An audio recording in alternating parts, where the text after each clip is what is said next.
Good evening, ladies and gentlemen, and welcome to round 15 of the ANZCAR E53 Cup Series here at the Glen in New York State. A track that has held a glorious amount of car racing, from Can-Am to Formula One, IndyCar, and of course NASCAR. The mecca of American mode racing is sure to pull out some great racing here tonight, and some fantastic opportunities for the road course specialists in the field to get some points.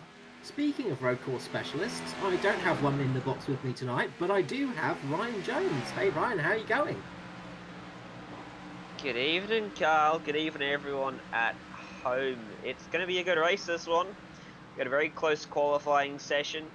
Uh, Quite a few cars within a few tenths of each other, led by a bit of a ring-in for this race. Ryan Shelton, so that's going to be interesting to see how he goes for this one. And Watkins Glen also provides good action as well, so looking forward to this one. Yeah, Watkins Glen it's a very tricky track to drive. It looks quite simple. It's not the most. It doesn't look like the hardest track to drive, but the surface is very slippery indeed. We've got some real ringers out there tonight, and as you said, in practice, we only had about a 2 second spread between the whole field, which is very, very small on this sort of circuit. It's going to be a close one tonight, I think. Yeah, it certainly should be. I think we're going to have to watch out for guys like the Illusion Boys, like Michael Skurlock, maybe able to throw themselves up towards the front. No, they're pretty fast in practice as well. Guys like Chris Bennell always took their chances up on these road courses, and of course, we can never look past Matt Danson, Jason Martin. Though Martin struggled on road courses a couple times this year, and Danson's been the one to capitalise. So, see that Martin can claw anything back in this one, but we're getting down to the business end of the championship now. 3 races left after today until we reach the chase. Yes, so the chase will be happening in 3 races' time, where the top 13 drivers will be dueling it out in 4 rounds, where the bottom three will drop out until only four are left. As it stands, without any dropout rounds. Now, of course, the championship, we've been having some issues with software issues, always fun. But the championship, as it stands, without any dropout rounds included. Now, of course, the drivers get to choose 4 dropout rounds this season, and that can change the look of this championship standing because there's been a few drivers that have had some incredibly good races all season long. Some that have had a couple of not so good races, but once that dropout comes in, it's going to change things up. So in first place is Jason Martin um, with 500. Uh, I have the wrong number written down, but Jason Martin is in first place. Second place, Josh Mickelmore with 598. Mick Scarlock, as you're saying, Rogues Course Specialist Michael Scarlock with 518 is third. Edward Foster, another guy to look out for on road courses, 488 in fourth place. Matty Clewett has 472 in fifth. Matt Danson, of course, somebody you can never ever sort of lose your guard on. He's in sixth place with 472. Seventh is Stephen Williams, having a great season so far with 457. In eighth place, we have Danny G, who had a bit of a shocking qualifying. He actually had he spun going through the bus stop area uh, on his qualifying lap, and unfortunately, he's going to be starting way down the grid today with 452, and that's in eighth place. Mirko Dortnack again having a good season, ninth place with 447. 10th, we have Dave Douglas, another guy just to keep your eye out for, because Dave Douglas always manages to sneak up there in that sort of top 10, top 5 place. 432 for him. Norman Clark, again having a great season, just consistency for him. He's in 11th with 425. In 12th place, we have Riley Curtis with 401 points. And then in the 13th place, the prize spot, the one spot that you need to be in to get into that chase, we have Chris Purnell. And of course, Chris Purnell is usually pretty handy on these road courses, so this could really help his chances to get into that chase. And just as a last minute mention, just for 14th place, the guy that's not in the chase at the moment and is just sitting out of there is Roger Clark with 357. But of course, once those dropout rounds come into effect, that could all change.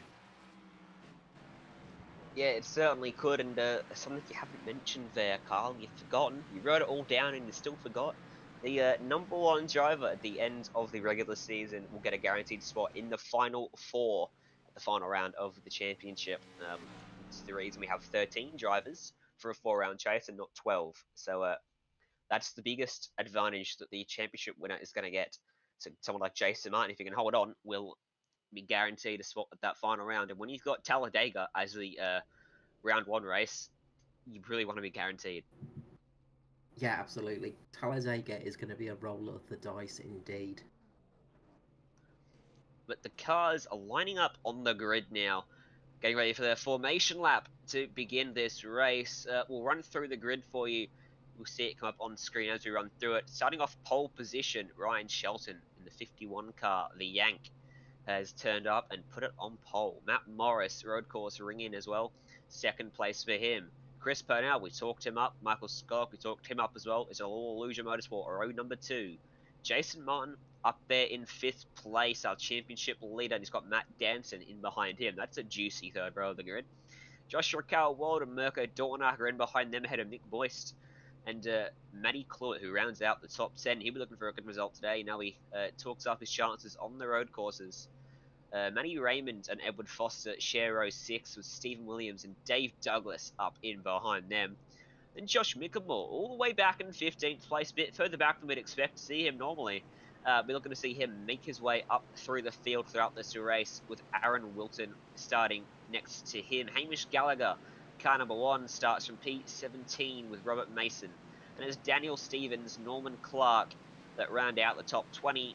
And rounding out the grid, it's Riley Curtis, Gareth Anderson, Roger Clark, Ryan DeCardio McCarthy, Danny G with that shocking qualifying, and Tristan Koch brings it up in 26th place. We've got a few good storylines in this grid, one of which Josh Mickelmore needing to find some pace. Danny G, Roger Clark, guys that want to have good races, starting really far back, and the battle between Matt Danson and Jason Martin, arguably two of the best drivers, or the two best drivers in Australian oval racing, starting line astern on the third row of the grid. What about those guys in the front 2 rows? All 4 of them road course specialists in their own right. Going to be a titanic battle between those guys. Yeah, it's going to be close here. One of the things to watch out for, of course, is turn 1 here. Well, yeah, the big turn 1, of course, that can be very tricky and can throw a lot of people off. As you go up through turn 2, turn 3, turn 4, that's where it really gets problematic. The S's is where a lot of people do tend to lose it, and that's where we can see some big problems. If you get somebody spinning out early in the race because it's such a narrow section, it's almost like almost like a road course is, well, sort of a road course, of course, a road course in Formula One, like Monaco, places like that. The barriers are so close to you on this track. If you tap them, you're going to come straight back on that racing line, and you're going to cause problems. Yeah, certainly. Well, we've seen a number of big crashes in Watkins Glen in the past. One of which has occurred down on the entry to turn number 2, and another one on the short shoot here between the carousel and the penultimate corner. But no cautions in this race. If you crash, you're going to put yourself at a huge disadvantage. But right now, all eyes look to the pole sitter and at the flag stand. Ryan Shelton from pole position as the pace car dies off. The green flag waves, and away we go at Watkins Glen. It's a good jump from Shelton and an equally good jump from Chris Purnell. He's going to get alongside Matt Morris on the run down to turn number 1. As they make their way through, will anyone make a mistake here? First half a dozen cars, and in fact the entire field makes it through pretty cleanly there. Matt Danson's found a way up ahead of Michael Skurlock and Jason Martin as well, and up in front Chris Purnell made it by Matt Morris, but Ryan Shelton has gapped them all. He's got about a second or half a second on Purnell as they make their way down towards the bus stop. Yeah, Ryan Shelton just absolutely leaping away from the field there as he comes through the bus stop. A really tricky corner to get right, this one. You just got to dart the car through, just get the apex right. It's almost like not lifting off the throttle. Comes through into Tanzania, where am I? Through the chute and up towards the toe, places like that. It's just a very tricky track to get right. Luckily, everybody got away cleanly, which is what we want to see. No mistakes from anyone. Really good driving there. Just looking down the grid, no real movers yet. Nothing too... No big movers or shakers. So it's looking like everybody's just going to drop into formation just for the moment. Start biding their time. Just get used to the track. Just get used to the conditions and see how they go. At the end of lap 1, it's a 1.2 second advantage for Ryan Shelton in the 51 machine. He'll be quite happy with that, looking to extend it as the run goes on. In terms of strategy for this race, it's going to be pretty simple, a one-stopper for everyone in this field. So if you want to get an overtake done, you've got to get it done on the racetrack. Although in saying that, the tyre drop-off here is quite big, being notified by a quite fast driver in this field. But the drop-off is about 3 seconds by the end of the stint. So if you can maybe come in a couple laps earlier, you may get quite a big advantage from that undercut and jump them in the pit lane. But of course, then you got the payoff, the reverse effect at the latter end of the stint. For the second half of the race, you're going to be on older tyres. Oh, right, and just to stop you, we've had a bit of a spin down the back. One of the illusion cars has gone into the wall. Just trying to look out who that was. Stephen Williams. So Stephen Williams has gone into the wall, spun it round. So big off for Stephen Williams there. And to cap it off for Illusion Motorsports, Aaron Walton's been to the penultimate corner as well. Not fantastic for the Illusion boys there. Not the lap they would have been looking to get. No, not that what they would have wanted. Although it's not going too badly for them at the front, because Chris Parnell has managed to get past Matt Morris. So he's up into second at the moment, and he is going to try and start chasing down Ryan Shelton. Not a task that I envy, because Shelton is just very strong on these circuits. Carol Walden trying to put a move on Dortanack into the bus stop. That was ambitious and unable to get it done, but Carol Walden looking to get this move done rather quickly. He's got Matthew Cloet, Nick Boyce in behind him, and in fact Boyce has got Matty Raymond to company, as well as, bit sideways got Nick Boyce there. Coming out of the carousel, got too eager on the throttle, nearly looped it into the wall. Good job to hold on to that one. And this pack of cars, it looks quite hungry right now, as they all single file themselves out through the last sector of this lap.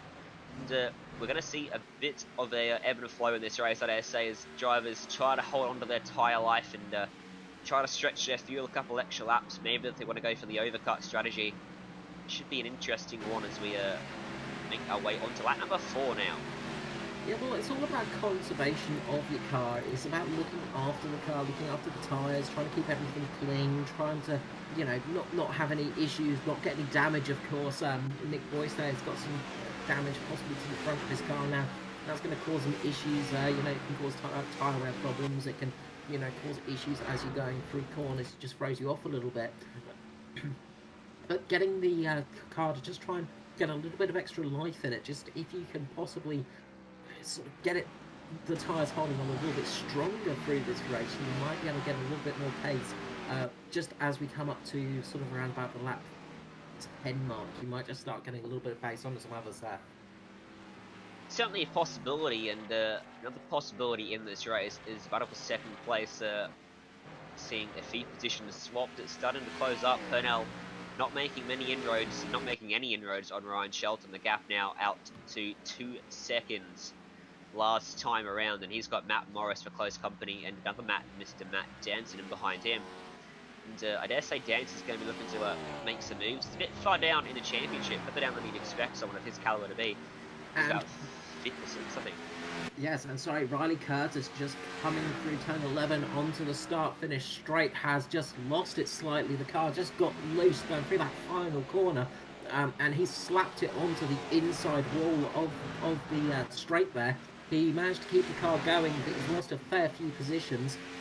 He's ended up dropping down all the way to 19th place now. So he was going quite well in this race, but he's dropped a fair few positions, and this can of course be quite big for the championship, as we're saying, with the chase, because guys like Stephen Williams and Riley Curtis, they're going to want to try and get some good sort of jumps on their rivals in these races, because they could actually make some positions and possibly make some points.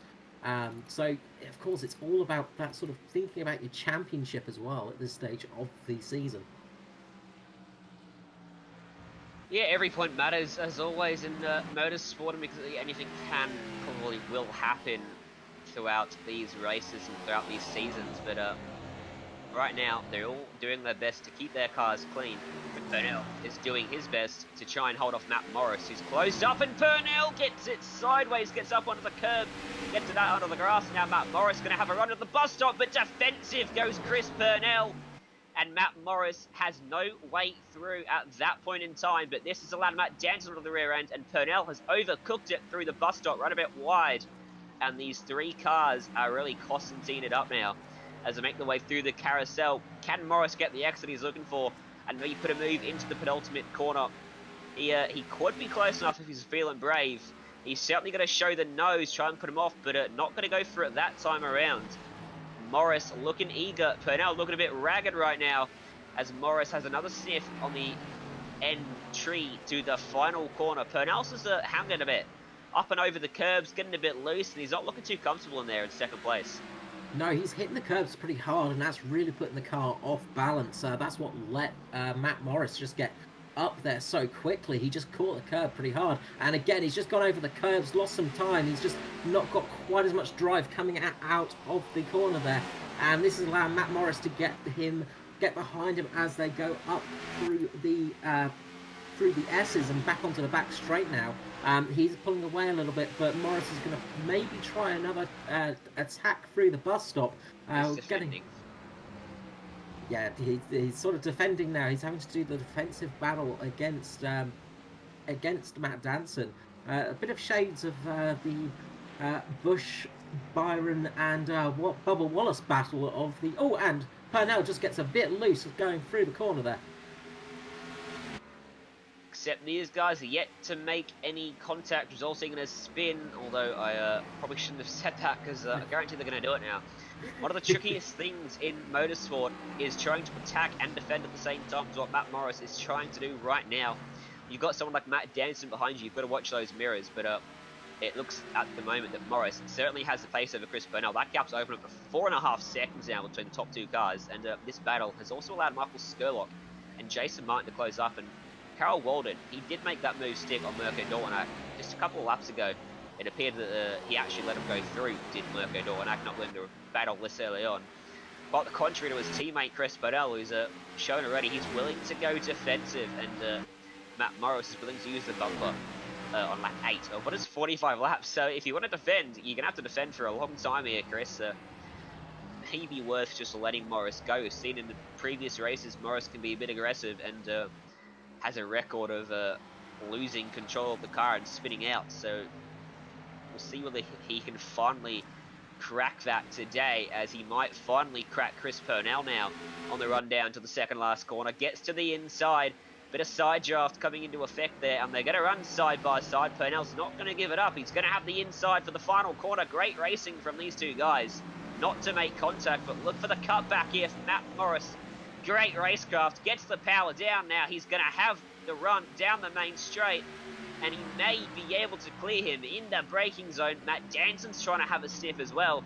Morris will clear Purnell. Purnell not able to get back at Matt Morris, and he'll lose that spot. Now he's going to have to try and fend off Danson.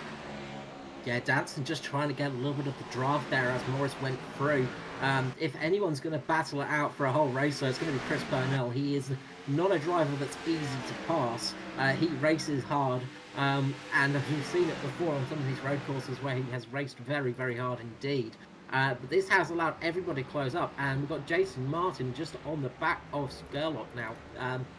They're not super close, but Martin is pulling out a little bit just to get himself in the mirror of Skurlock, just to make him go on the slightly defensive line, the slightly slower line through the entries of the corners.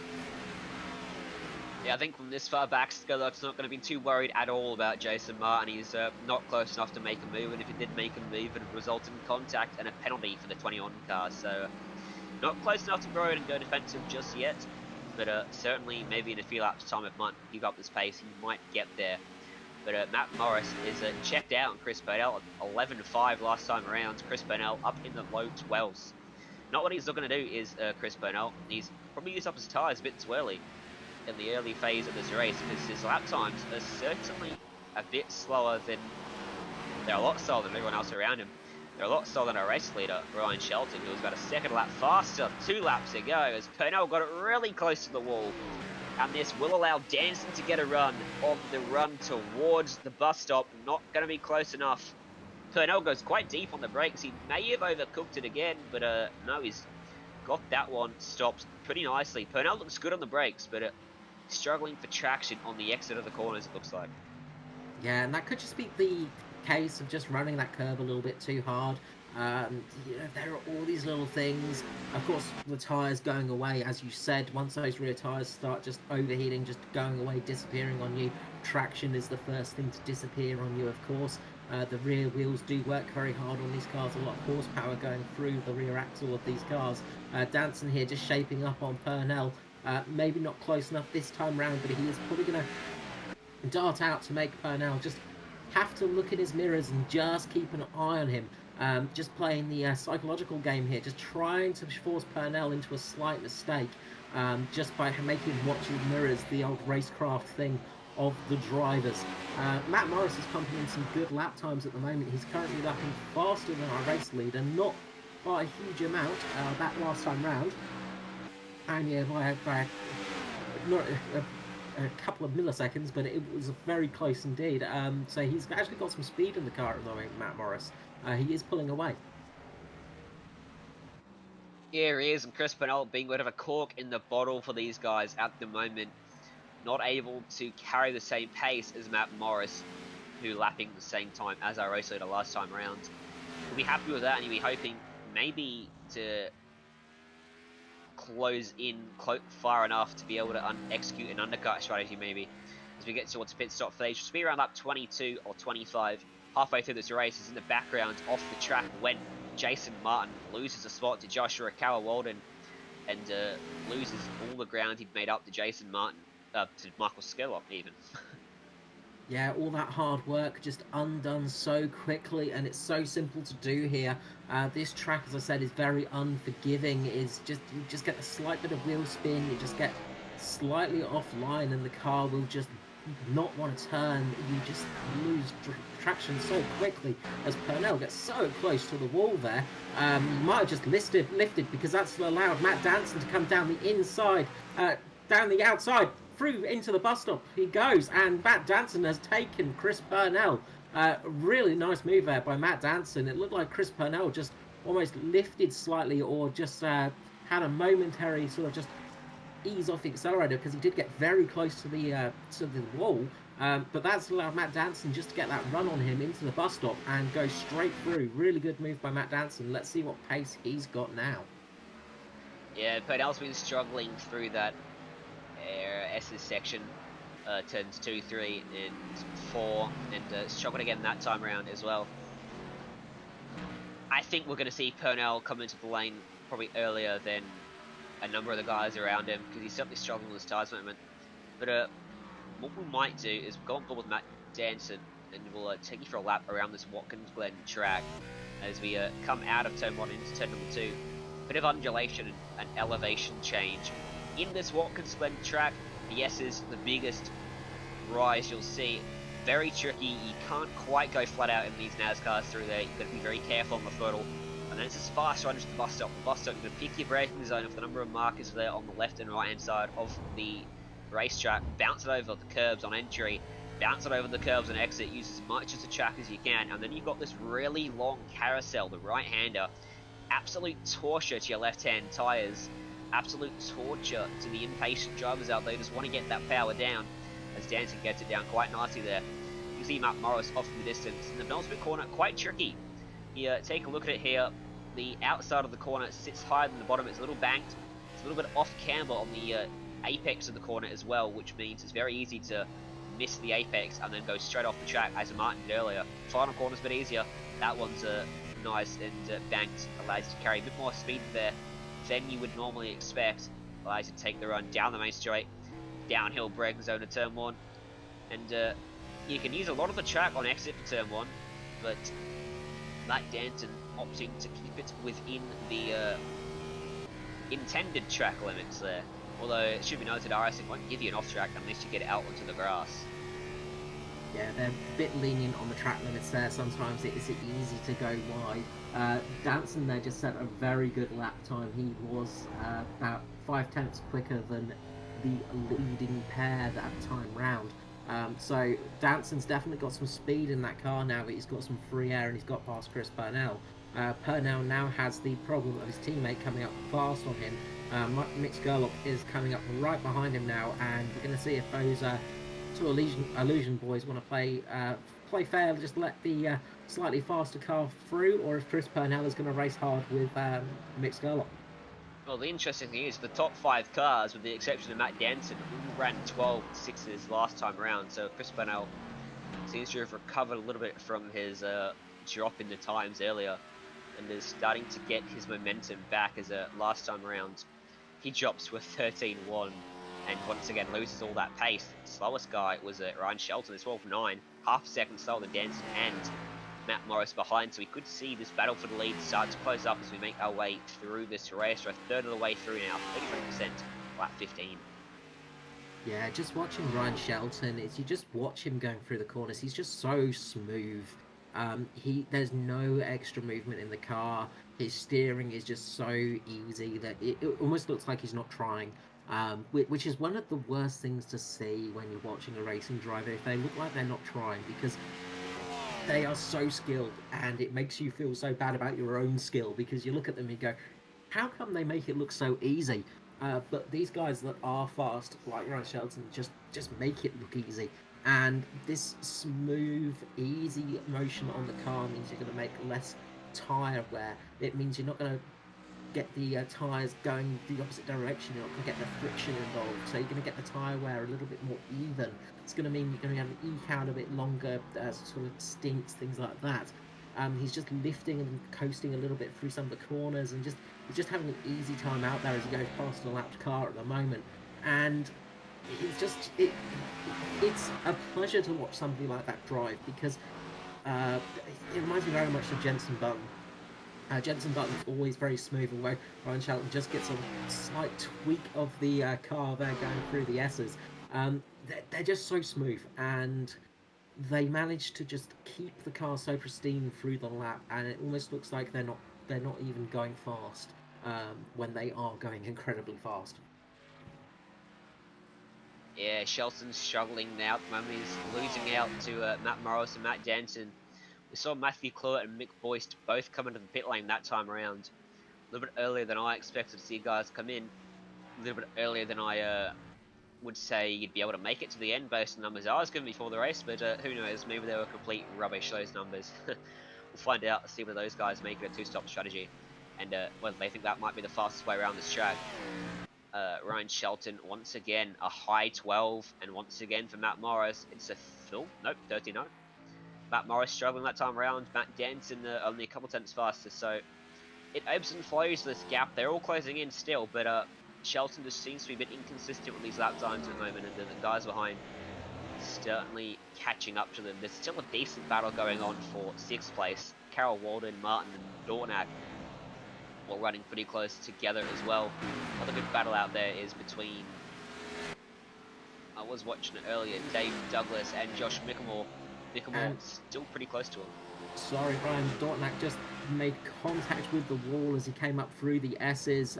Just not heavy, but it was enough to make the car bounce across the track slightly, and that's dropped him back from Martin. And that's been something we've seen a bit with Dornack through this season. Is he's been very fast. He pulls out some amazing strategies, and he's done some very good things, but just a slight inconsistency from him. He's just been clipping walls, just not having those perfect lap, not having those clean lap runs. So again, he's just clipped that wall, and it's just pushed him back that little bit. But one of the things with Ryan Shelton now, is he has time in his hand. He has time in his pocket. He might be losing a bit of time now over the other drivers. He's still relatively on pace with them, but he doesn't need to be super fast. He doesn't need to be the fastest guy out there. He just needs to manage that gap. And it looks like that's what he's doing at the moment. He's not sort of pushing the car to extremes, but he's keeping a similar pace to the guys around him. Yeah, just took enough of them, and he could just be trying to save those guys, so they don't fall off a cliff towards the end of this stint. With just a few laps to go before I expect these guys to come into the pit lane. And we saw Morris actually lose time to Matt Danson last time round. Chris Purnell, Michael Skurlock. These guys still pretty close together. Skurlock now lapping around the same pace as Chris Purnell, so that battle is really closing up, and there's not too many guys within striking distance, and the closest one still is Douglas and Mickelmore, because Mickelmore just ran it straight through the bus stop. We'll be lucky to escape a slowdown for that one, and I think he may have got a slowdown. He certainly seems to have the pace over Douglas, but that's the second time I've seen him make a mistake through the bus stop, and the second time I think he's got a slowdown through the bus stop that I've seen, and Douglas is just doing enough to hold on to the final top 10 spot. Biggest movers in this race so far, Danny G up into 14th after starting from 25th on the grid. Roger Clark from 23rd up in 15th place at the moment. He's got Riley Curtis all over him for 15th place though. That looks looking like a good battle. Curtis is up 5 spots as well himself. A few guys managed to make their way through, but in saying that, they're all about 35-40 seconds off the lead of the race, and that's what traffic does. It costs you a lot of time and puts you out of the running for the win. And of course, there's no blue flags in NASCAR, so they're not obliged to let you through. Of course, there is the gentleman's agreement, and people are generally pretty cruisy, pretty decent with everybody. There's not that sort of hard approach to them. Just watching the Matt Dance and Chris Purnell battle at the moment, although they're not really, Purnell's not really close enough to make a move. He's making some lunges, and he's just doing the lunges to try and throw Danson off his guard a little bit, just to try. It's not Purnell, mate. It's not Purnell. Oh, boys, sorry. Easily confused as Carl in his old age. Yes, the Twilight years and all those illusion cars. That is always the problem with the illusion cars. They're all too similar. It's much worse, of course, in the iCart series, and I'm glad I don't have to work out the illusion cars in that anymore. Oh, it's only Chris hear you say that. And, yeah, Matt Morris, Matt Dennison, probably close together. Nick Boyce made a pit stop earlier on, a few laps ago, and probably has the pace over these guys, but is probably a bit too worried about taking these guys out to try and execute the move. Which is fair enough to him. Don't want to take out front runners. He was running quite a way down the order before that pit stop anyway, and it looks like Josh Mickelmore, nope, never mind, he's spit off the timing screens there. That's fantastic. Thank you, iRacing, for being annoying, as always. Riley Curtis has made his pit stop. He's coming into the lane now, running it through the pit boxes. Screw that 3 pit box rule they have in real life. And he's missed his pit box. He has to reverse up there. Slid too far forward. He'll take 4 tyres, full fuel, 2 cans of fuel, and be on his way. Morris has really lost time to Matt Danson. That battle is now separated by just a couple of car lengths as they make their way down the front straightaway. The gap to the lead, 3.5 seconds now, 3.2 seconds this time around. A couple tenths taken out of it once again by the number 16 car of Matt Morris. And I think we may be in for a good finish this one. We're just coming up on halfway. And, the battle looks like it could close down to 0 car lengths right at the finish. Yeah, it's going to be a big one to see if maybe Matt Danson or somebody like that triggers the pit stops, because of course if somebody gets the undercut, they're going to start making some serious time, as Matt Morris just goes really across the curbs there through the bus stop. He's really wrestling that car. He's struggling for grip out there, and Danson is just climbing all over the back of him at the moment. But if somebody like Morris or Danson pits, they of course can pit after, well, so they can pit before Ryan Shelton, because of course Ryan Shelton in the lead, it means he can't sort of react to that pit stop.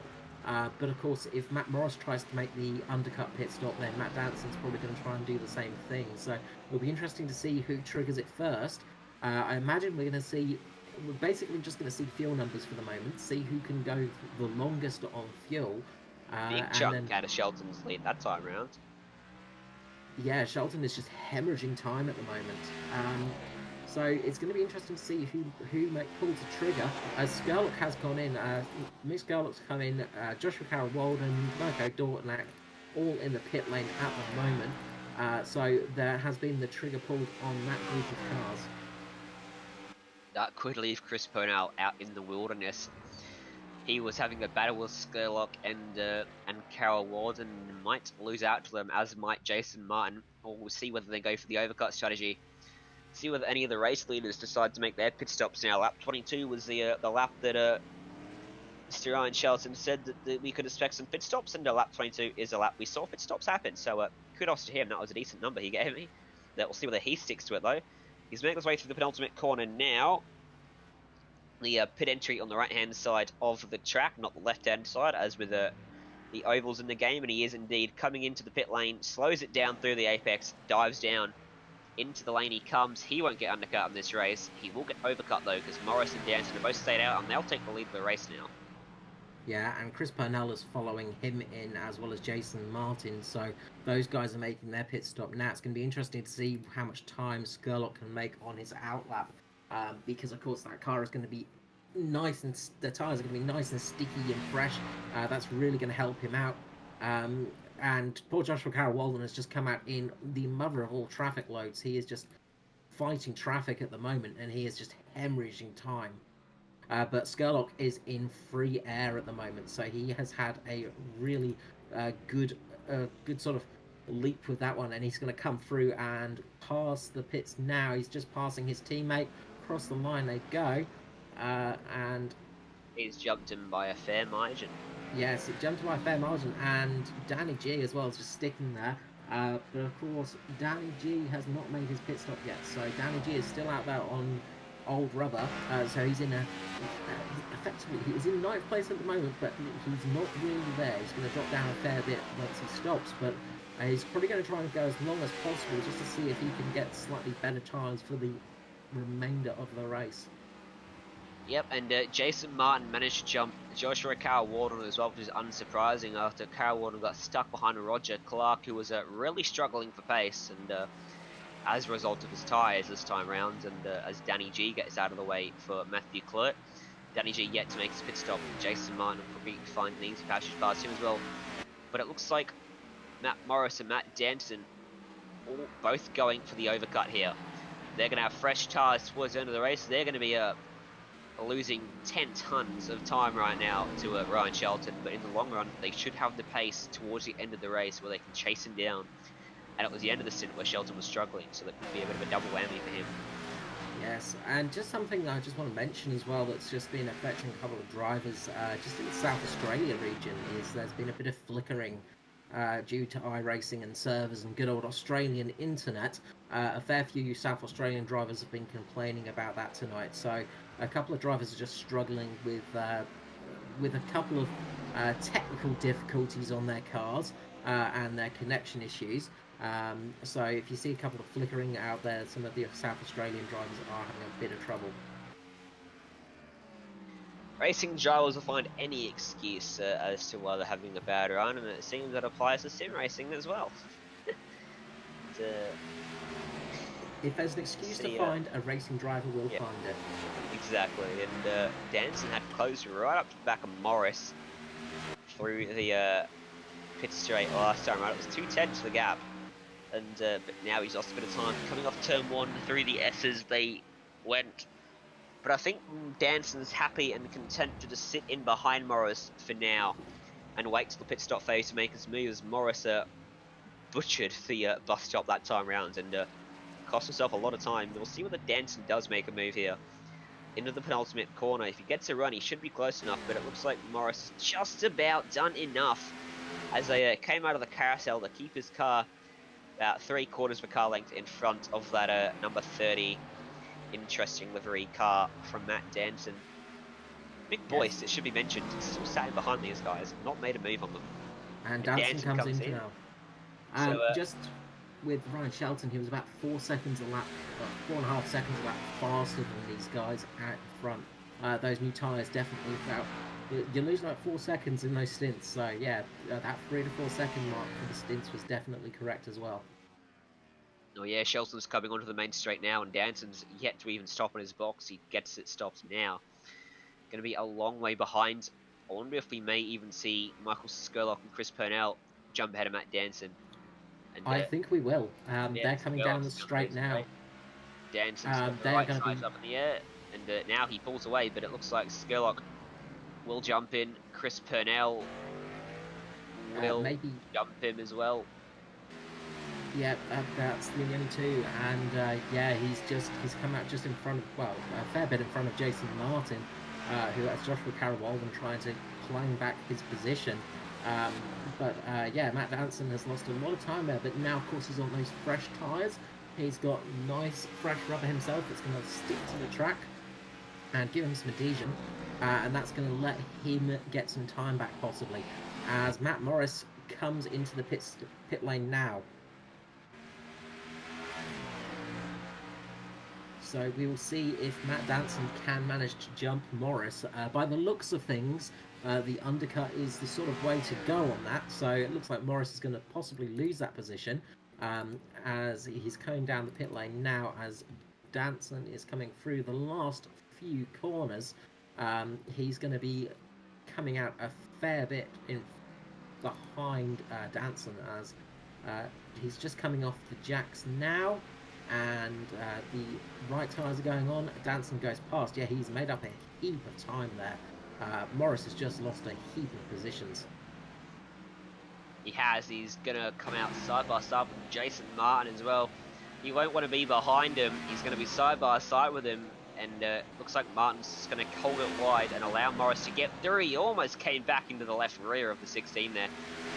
Would have been rather unfortunate, but in that manoeuvre, Martin has lost a fair chunk of time to Joshua Carroll-Walden as well in their battle they have been having for quite a few laps now. Yeah, the trouble is, of course, when you go in for that attack, you just put yourself off corner. You're not on that optimum line, and that's just allowed Joshua Carroll-Walden to come up right behind Martin, and he is desperately trying to get that position back. He wants to get back up there, of course. Joshua Carroll-Walden, I think he stopped a little bit after Jason Martin, so Joshua Carroll-Walden is on the fresher tyres now, so that's going to help him a lot as yeah, that's going to be a good help for him. So Ryan Shelton is back in the lead now, and a fairly decent gap between him and Skurlock as Danson comes down through the inside of Purnell. We got the correct illusion cars this time. Danson makes a beautiful move through the first corner, up through the S's now. We've got Purnell right in the back of Danson. Danson's now going to come chasing after Skurlock, but Purnell is going to want to stick to the back of him. Yeah, he will, but about 5 laps fresher tyres for Danson to drop off. These tyres are suffering here at the Watkins Glen. I dare say he's not going to have too much of a fun time trying to do that. It's all on Danson now to get by Skurlock and try and chase down Ryan Shelton. The gap was 10.8 seconds last time by. We'll see the Shelton tyres start to drop off faster and faster while Danson will have a few more laps of life left in those tyres before his tyres start to do the same thing. It's going to be tight, but I think Shelton may be onto the winning strategy. Yeah, look, it's hard to call Shelton sort of to say anybody other than Shelton at the moment, unless we have a mistake from him, which doesn't look like it's going to happen. Touch wood, no curse of the race. The commentator, sorry, there for him, or we get some incredibly strange course of events like some giant pink fluffy cat running onto the track and batting him off the circuit. I can't see anything stopping Shelton at the moment. He is looking seriously in control of this race. Yeah, he really is, and Michael Skurlock's going to be under pressure by the time they finish this lap from Matt Danson as he closes up in the braking zone. About 3-4 car lengths behind him is a laps car there. Gets right in the way of Skurlock, and that means that Danson's going to get to his outside around the carousel, and he'll drive around the outside of him. So much more grip on those tyres. Great move from Danson, and poor awareness there from Tristan Koch, who got right in the way. Yeah, that could have been a big one right there. Tristan Koch, you know, the closing speed of these cars is just so different at the moment because of those the different tyre stints of everybody. It's just amazing the difference it's making. You can just see the amount of time that Danson just pulling out from Skurlock and Purnell now as well. He is just flying down the track. So he's got about 10 seconds on Shelton, so he's got to make up a bit of time yet. But it's looking like we could have a race possibly. But it just depends how well Danson can go on these tyres, and if Shelton starts making some mistakes. Yeah, it does. He's got 2 lapped cars in 3 laps cars now before he gets to Ryan Shelton. Norman Clark just got lapped. Stephen Williams, Roger Clark. Roger Clark pitted just a lap ago. Stephen Williams pitted about 4 laps ago, and Norman Clark about never. No, lap 15. He was one of the lap 15 pitters, was Norman Clark. So, I expect we'll see Norman Clark in again for another stop, in all honesty. I think there are a couple of cars maybe trying to do a two stint race on these tyres just because they're struggling a bit, but obviously that is the slowest strategy with this race today. Although, you know, if sometimes you can make it work, but I don't think it's going to work out too well for a lot of these drivers. No, and I wonder how much of a difficult time Danson's going to have getting by these lapped cars. And we saw Roger Clark prove an absolute nuisance to Carol Walden. Wasn't a lap down that time around, but was on a completely different strategy and not fighting for position. Proved to get in the way and ultimately proved costly for Carol Walden, who lost the spot. So wonder how much leniency we'll see Clark show to Danson with the lack of blue flags in racing.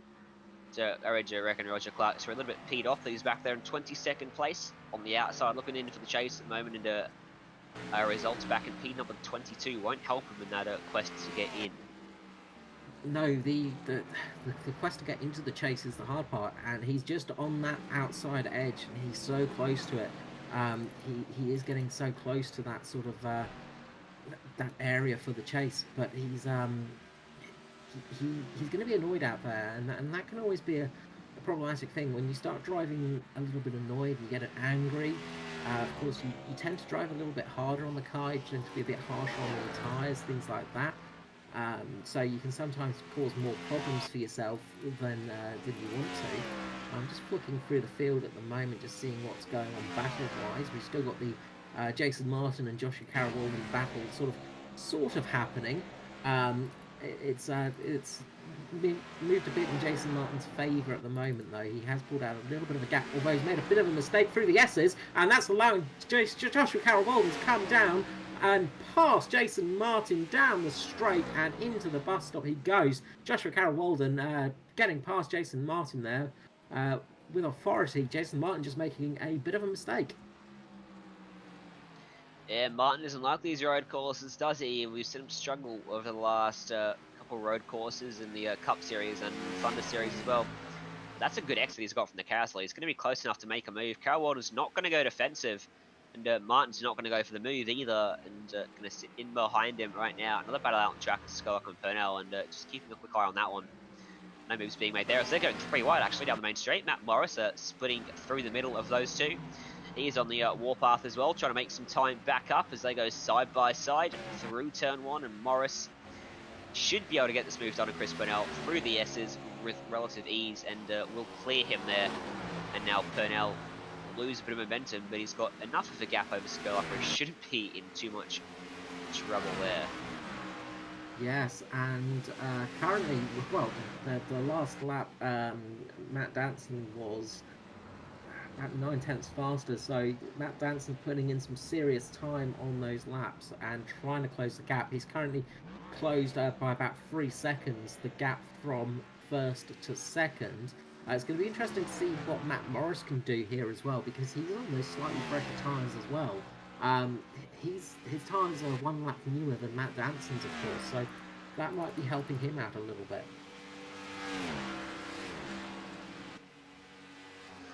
Yeah, it certainly could do, and Morris won't have much of an advantage on the lap, won't be too much. I don't think it'll be enough to bridge a 4-second gap unless Danson gets to and starts battling Shelton. That gap has come down to 7 seconds now. Last time around it was an 11.1 that Danson ran to 11.7, so half a second, and with 11 laps to go, half a second will put him right on his bumper on the final lap of the race, and that could prove to be a grandstand finish. And just down in the battle for 5th and 6th, Joshua Carroll-Walden getting all crossed up as he's going through the first corner, just coming onto the S's. He's lost a lot of momentum to Jason Martin. So that battle is still going on. If there's nothing else happening out on track, at least we have some action going on out there. One thing I wanted to say about Jason Martin is I can't remember which road course it was we did last, but he did relatively well in that one. And he said he's been practicing a lot on these road courses, and it is showing. He is starting to get the rhythm a little bit better, and he's getting sort of those top 10 finishes is what he needs really. As he's right in the back of Carol Walden, he's going to try for a move there. Just feints the move uh, down the inside, but puts Carol Walden slightly offline. The battle is going on between them. But Jason Martin he tends to work for the championship. He's not working for the outright wins at the moment. He doesn't have to win this race. He just has to finish ahead of those drivers in the points that he's battling. And that's people like Micklemore, Skurlock, Foster, Cluett, and of course Danson. But Danson has got such a big gap from him, as well as Skurlock. Well, yeah, well, I'm sure Jason Martin's #1 fan will be begging for him to make this move, and I do believe his #1 fan is alongside me in the booth tonight, Carl Withy, and that love affair I see has not failed to cease over the gap in the last 2 cup races. You know I'm a dancer for life. Vegan power. You say that now. We all know, Carl. It's all about you and Martin, the secret love affair in the ANZCAR competition. What can I say? What can I say? But the battle is just going on there. He is trying his best to get past Joshua Carroll, but Joshua Carroll is putting up a brilliant fight tonight.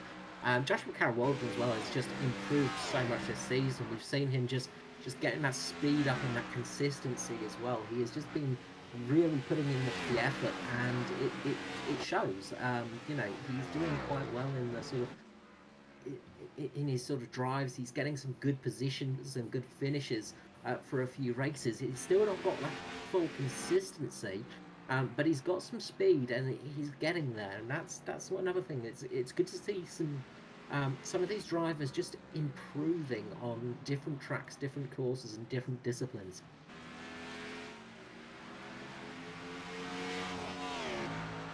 And they were just hearing from what's his name, Matt Hunter. Sorry, Matt. The Middle Finger Racing guys have made 2 pit stops. They're running a 2 pit stop strategy out there, and I dare say that's not going to work too well. Unfortunately, as I just watch Roger Clark sit on the racing line and make Skurlock go the short way through, and Skurlock's going to overcook the corner, try to make that move stick. Now Clark will give it to him, although Skurlock's trying it wide again, and Clark making an absolute nuisance of himself. As Skurlock tries to get by him. I'm sure Roger's a little bit upset out there. He's 3rd place at the Talladega. Kudos to him for that. A good result for him, but unfortunately you get the brakes and the involved, and unfortunately he finds himself back in 20th place, and running wide across the grass he goes. Sure, he's going to have a few excuses ready for that one. I'll talk to him after the race about that. Yeah, well, he's enjoying himself out there. He's gone! He's gone! No, Roger Clark gets up into the fence. He manages to save it mostly. Got up into the fence, so a big wiggle through the S's, and he's a very unhappy camper right now, is Roger Clark, I dare say. How did he keep that one on the actual track though? No, he's in the fence again! He's in the fence again! It's Roger Clark, an oversteer, and now into the fence in a big way through the carousel. The 09 car rests up there against the wall. He'll get it going again and carry on his way, but from ecstasy on Monday to bad to worse on Thursday night in the Cup Series. Ecstasy has a heck of a come down, unfortunately, and Roger Clark looks to be suffering from that one tonight. The Hogstang just he's absolutely made a pig's ear of that of those corners, and yeah, he's going to be kicking himself for that one. He's getting a lot of oversteer out there. I think he's going to be he's not going to be too happy with that one. Out up front, we've got a 5-second gap now between the race leader and Matt Danson, who's chasing him down. 7 seconds to Matt Morris. So Matt Morris is chasing down Danson, who's chasing down Shelton. So we've got a good little fight going on there for the front. Also, we've got Hamish Gallagher and Josh Micklemore as well, very close together on the track. Those two are fighting pretty well for 9th and 10th. Relatively quiet night for Micklemore. He's not really sort of been making too much noise out there, but he's managed to get up from 15th to 9th position. So a good position for him to finish in. Of course, Dave Douglas is in the top 10, as is expected with Dave Douglas. If he's not in the top 10, there's something wrong. Um, but those guys have just got back into those positions where they can sort of again score some good points, things like that. A guy that's struggling a bit out there at the moment is Edward Foster, who's having a bit of a battle with Mako Dortanack now, who's just closing in on him. Foster's dropped down. He started in 8th and he's dropped down to 12th. He's looking to have a bit of a rough night out there, and I do wonder if that's anything to do with connection flickering and difficulty. Foster started in 12th, he's now 11th. Dortanack started in 9th, he's now 12th. Just to clear that one up. It wouldn't be me without incompetency. It wouldn't be a Cup Series broadcast without Carl screwing something up with the timing screens, and me having a dig at someone out there on track, which day is going to be Roger Clark. Rule number 1 of running in a broadcasted league: never piss off the commentators. No, that is one of the big rules, of course.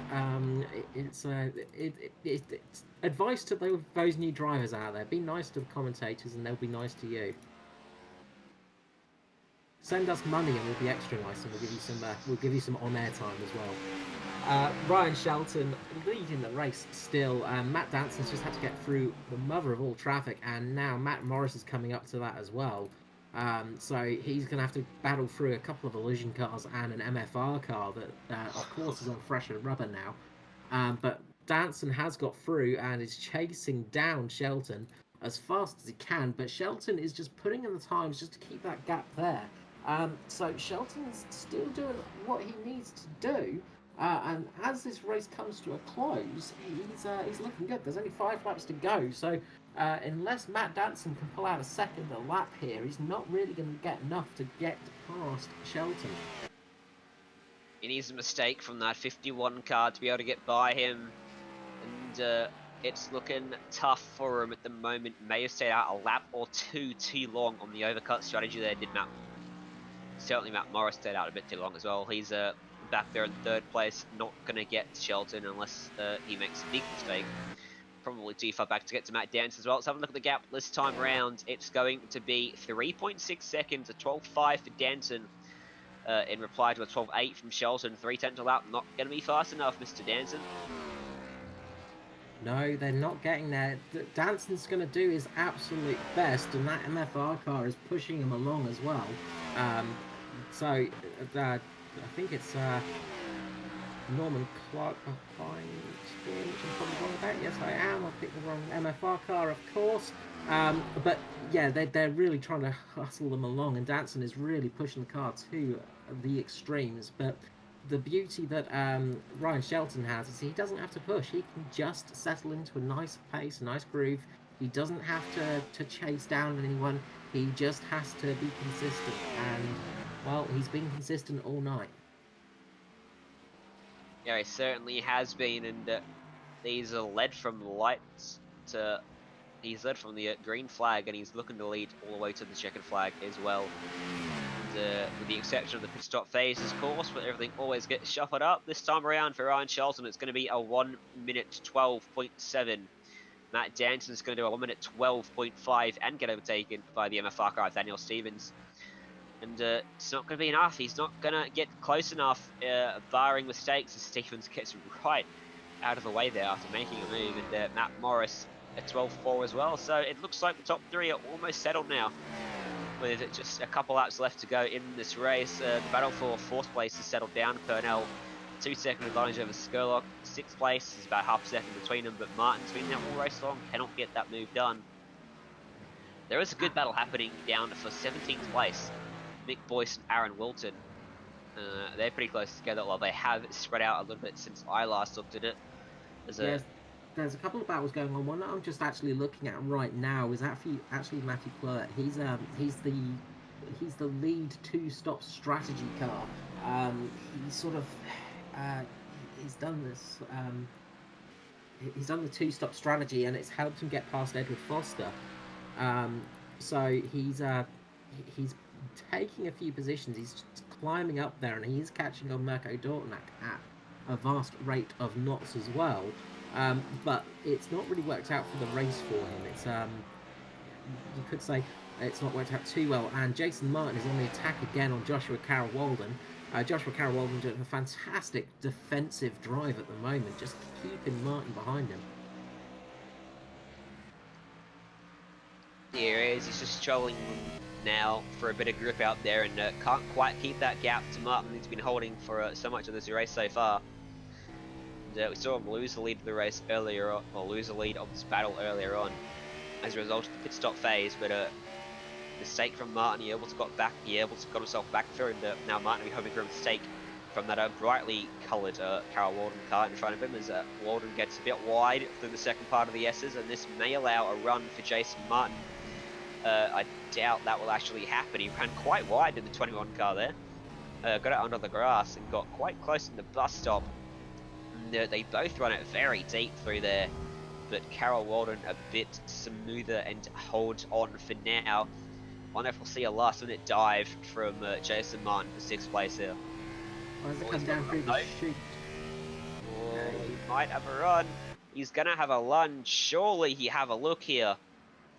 And either just getting out-braked by Carroll Walden or not going for the move there. And a bit of a strange one. We've seen that a few times from Jason Martin, actually. Just not going for the move on road courses, and opportunities he's had, opportunities to make moves stick, and hasn't gone for it. It's been an odd one for me, and I put that down to just not being so confident on these road courses. The gap out front, though, is down to 2.7 seconds. 0.6 quicker Matt Danson last time by. A lap and a half to go. He needs a lapped car or something to get in the way.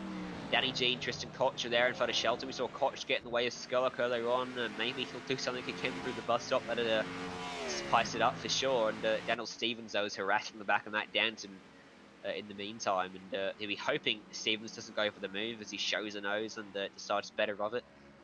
We are coming up to the white flag one more time around here at Watkins Glen for round 15 of the ANZCAR Cup Series, the business end of the regular season championship. Shelton takes a white flag with a 13.2. Matt Danson with a 1 minute 12.8. He got 0.4 quicker, but he's 2.3 seconds back. It's going to be just too far back for Danson unless this lap traffic gets in the way. Shelton's got by Tristan Koch already. Now he's got Danny G in front of him and Edward Foster as well. I don't think those two will be much of a nuisance to Shelton. They're both very experienced drivers as Koch gets well out of the way in the run down to the bus stop for Matt Danson. As through the bus stop comes Ryan Shelton, and through the bus stop went Danny G. And he is right up behind him is 51 car, but out of the way goes the 24 through the carousel. Cost him maybe a couple of tenths, but didn't cost him too much. I don't think Foster's going to get caught by Shelton. He's going to have to go one more time around with Edward Foster. But Danson, after all this, is not going to get close enough. No, and the battle for 6th and 7th, it looks like Jason Martin may have it won, but he makes a mistake going through the bus stop, and that's going to allow Joshua Carroll Walden to get that position, and Joshua Carroll Walden's going to fix into that position now. Shelton's going to come across the line, though, and he's going to win here in Watkins Glen. A very well-driven race for Shelton. Took the pole and has taken the win. Danson home in 2nd, Morris home in 3rd. And we'll look back now to that battle for 6th. Yeah, the battle is over there, and I was just cutting across to you for Shelton there, so yeah, we've just got in time for that one. So it didn't do a Withy special of making a mistake as we come across the line and just missing the battle. Matthew Clerk has managed to make the position on Mirko Dortnak, though, by the looks of things. So we've still got a little bit of racing going on out there. Matthew Clerk is the guy that was on the 2 stop, and he started in 10th, and looks like he's going to finish 10th. So, looks like the 2 stop was not the worst strategy out there tonight, but it wasn't the winning one for sure. No, it didn't quite work for them, and the undercut worked for Ryan Shelton, pitting before Danson allowed him to open up the gap he had to, at one point, I think it was around 14 seconds he had over Matt Danson. As Roger Clark, his race gets even worse. He just looped it coming around the final corner, and was doing donuts there on the main straight. Yes, and he'll have to pay for a new front end of that car. We'll have to take some bitcoins from him for that one. But Ryan Oh, there was Shelton, contact. Sorry, Roger Clark and Norman Clark. A little bit of contact coming through the final corner, and then Clark. Ooh, looks like Clark a bit of a snap oversteer as they made their way out of the corner and pinch Norman Clark to exactly a car's width. Probably not enough room given. And Clark getting loose got back into Roger Clark. They both went around with hard contact into the wall. not going And to be a that was the battle actually for 21st place. And Norman Clark takes it. yeah, not going to be a fun Sunday lunch between the father and son there, obviously. But that was a looks like Norman has taken the place over the youngster, the young pretender, of course, and uh, good little battles to the end there. But Ryan Shelton, what a heck of a race! Absolutely fantastic drive from him, almost pretty much flawless. I think I saw him make like a couple of slight twitches as he was going through corners, but nothing major. He just had it in control all night by the looks of things. Yeah, it certainly did. We'll run through the final race results for you. As you mentioned, Ryan Shelton, a fantastic victory from Matt Jansen and Matt Morris, second and third.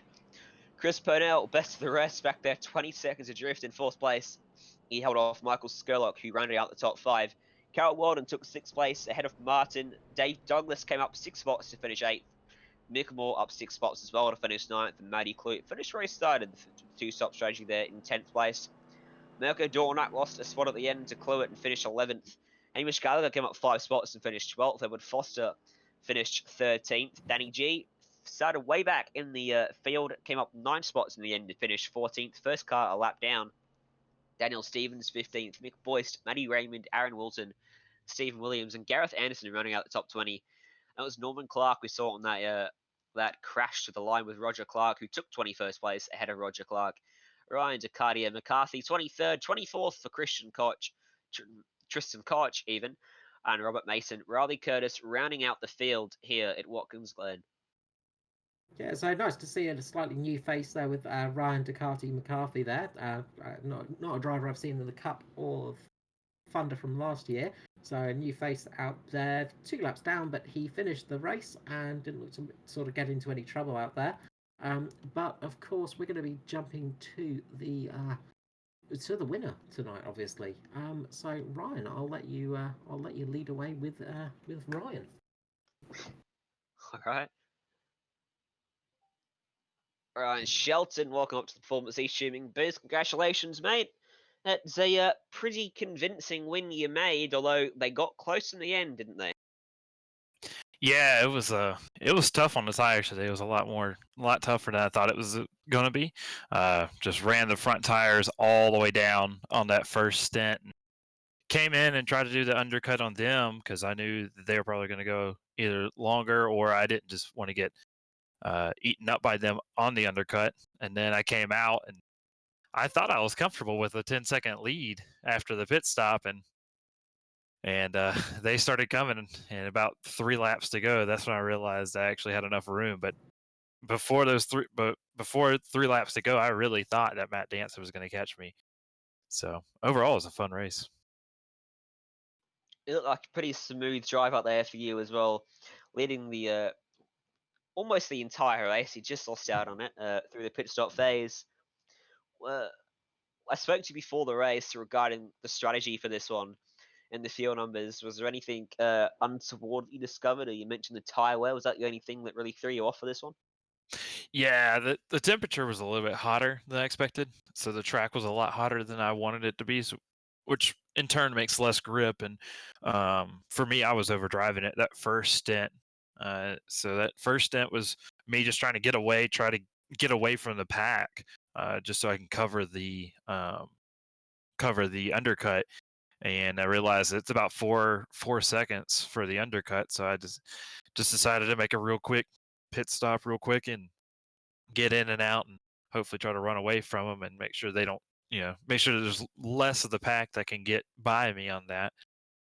Luckily, they just pitted a little later than I expected them to, and they were a lot further behind. And while I was waiting for them to pit, I was trying to save tires then to try to have tires later on, but didn't really work out, but I guess it did. I'd say it worked out in the end for you. Come home with the win, and looking forward. You looking to do any more ANZCAR races before the season ends for your rest in the regular season championship? I would say you're probably a bit too far back to make it into the chase, but you're keen to come back and make yourself a nuisance for the regular.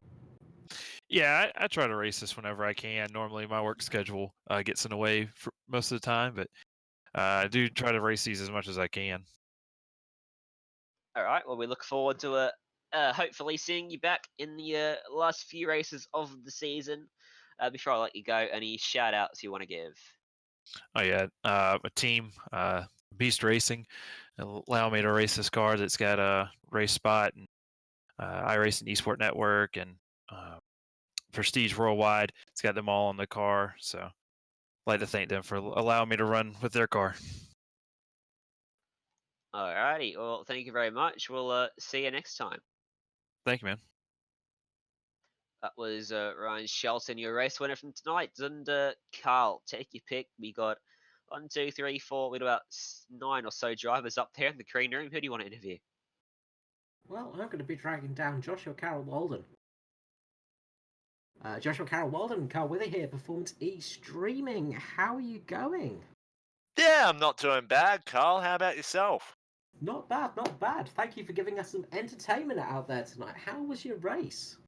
Um, yeah, I was feeling pretty confident heading into it. Lost out on the start to Mirko, and then one or two failed attempts, but I got around him. Then basically it was from there like a 30 lap slog with Jason, and yeah, man, like we were going at it. Like that was one of the best battles I've had for quite a while. Yeah, we were lucky enough to catch a fair few bits of it as the race was ongoing there, especially towards the last lap. Just wanted you to talk me through the last lap because I noticed you had a bit of a mistake going into turn one. Yeah, the last few laps, well, the whole race, I thought I was a bit better under brakes than Jason, but then in the last couple of laps, I think I might have burned my tires a little bit too much or burned my brakes, and I noticed like he's clawing a tenth or a second each lap, and I'm like, we were pretty close going in the second last corner, second last lap. So I was like, yeah, okay, I've got this, and then just uh misjudged how much grip I've got into one, and then went wide, and I was like, it was the last lap. I've got nothing to lose in the championship, so I'm like, I'm gonna give it to this guy. Managed to go side by side up the S's, and broke at the limit at the bus stop. He went a bit more, and yeah, man, like I said it to himself. I said it to Jason at the end of the race. Like, if he pulled that up, he would have had me. But yeah, man, it was great hard racing. Yeah, it was good to see, and good to see the hard racing out there, and also good to see, without too much contact, without spinning around, things like that. Always a nice thing to see. But just on the championship there, you're currently sitting in, well, before this race, you were sitting in 15th place in the championship. That means you're just a couple of spots away from the magical 13 for the chase.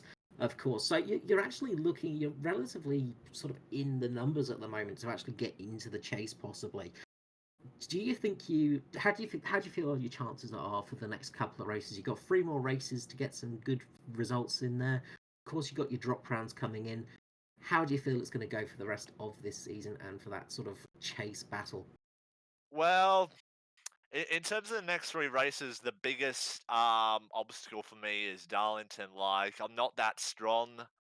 Like I've got good one that pace around Darlington, but getting deep into a stint, turns 3 and 4, always managed to catch me out. So 2 weeks time might be a bit difficult, but Indianapolis and the Roval at Charlotte, I imagine I can go strong there, and like the final 4 races in the chase, Talladega, Kansas, Texas, Homestead. None of those are bogey tracks for me. So like realistically, I get the feeling that my title hopes will, my hopes to get in the chase will kind of hinge around what happens in 2 weeks' time at Darlington. Well, I wish you luck for that, and hopefully that consistency you've shown all season will pay off for you. Before you go, anyone you'd like to give a shout out to tonight?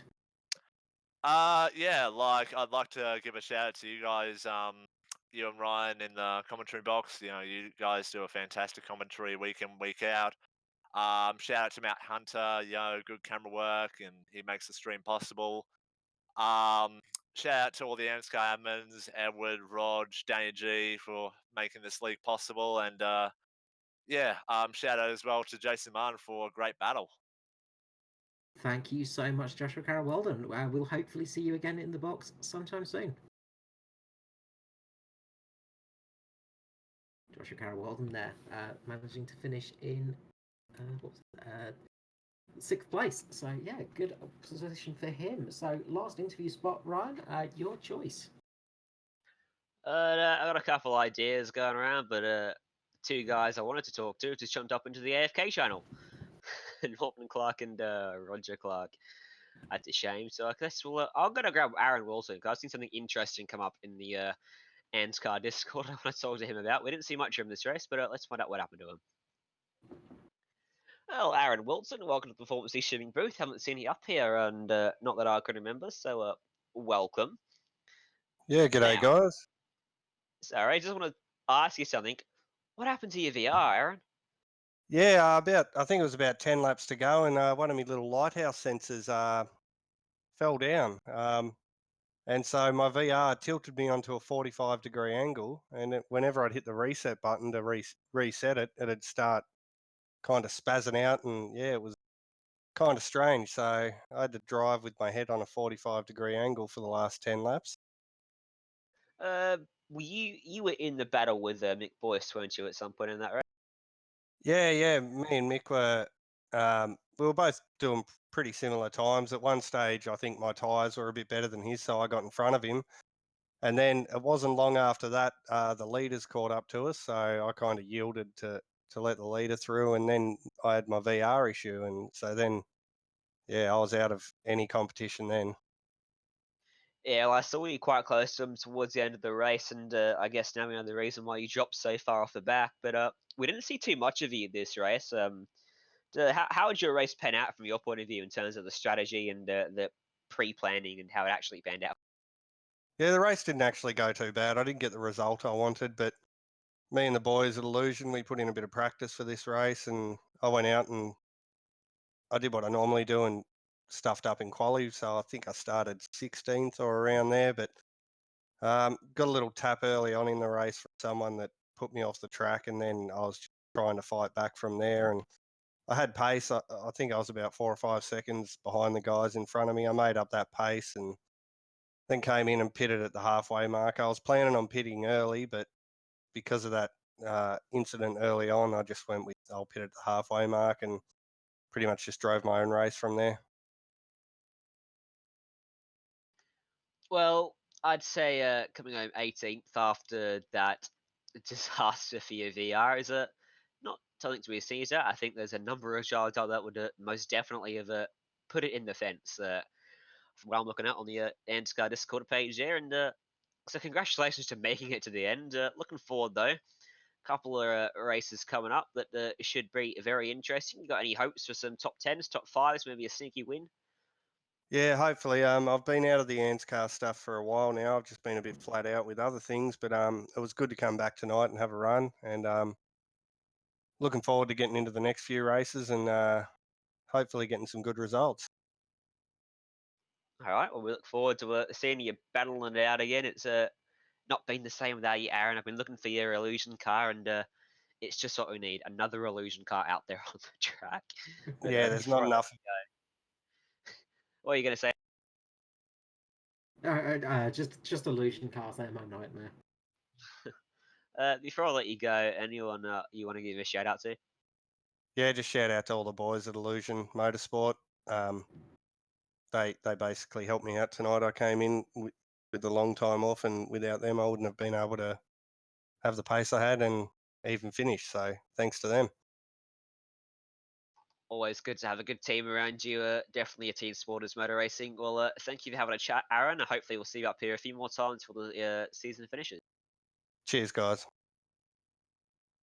All right, well, that was Aaron Wilson filling us in his jammers for that race. And, well, Carl, we had some interesting battles throughout the race. And in the end, Ryan Shelton turned up, got the win, and now he's leaving. Good race. Well, we've seen with a couple of races this season. There's been a few of the top drivers from the states mainly, and we've had a couple of guys from England as well join us through the season in the cup, and they are they're on that sort of slight next level almost. It feels like sometimes they are specialists at some of these circuits, some of these tracks, and the fact that our regulars are we're all keeping, they're all keeping within the sort of similar time. They're not losing out too much time on these guys.